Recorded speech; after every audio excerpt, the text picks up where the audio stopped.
Hello wine lovers and welcome back. I'm having a great time here tasting champagne from 2002 vintage. And in front of me I have nothing less than Cristal, the prestige cuvée from Maison Louis Roederer. And Cristal is of course well known for luxury, for nightlife, for extravagance and many things. But for myself as a simple sommelier, I'd like to think of it as a great wine for food. And it should preferably enjoyed with great food. And 2002 was of course a great vintage, and this is a champagne that should have a potential for really long-term aging.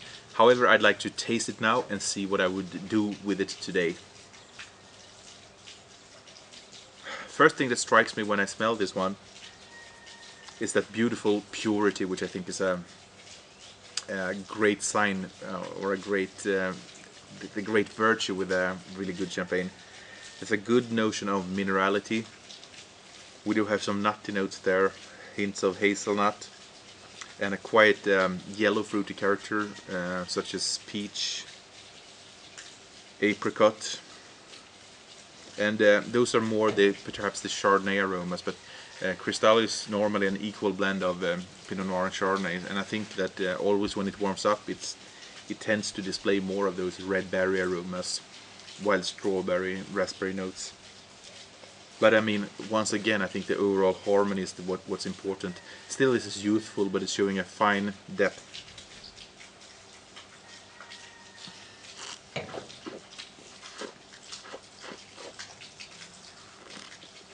And of course, we can talk about a really fine structure here.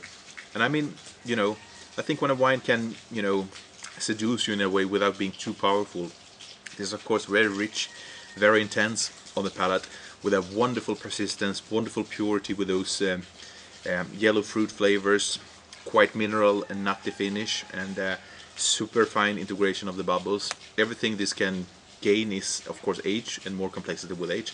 However, I'd be happy to pair this with food already today, and with this zest and with this vivid energy, I would love to pair this with something, we have the best in front of us, so why not pair it with the best, such as I would think about lobster, sautéed lobster with sweet reds of dill and some freshly grated truffle. I would opt perhaps for scallops in lobster sauce, but with this we'd kind of need luxury, because luxury is fine, and it's not every day I have the pleasure of drinking this one, but now I'll have a real sip. Cheers.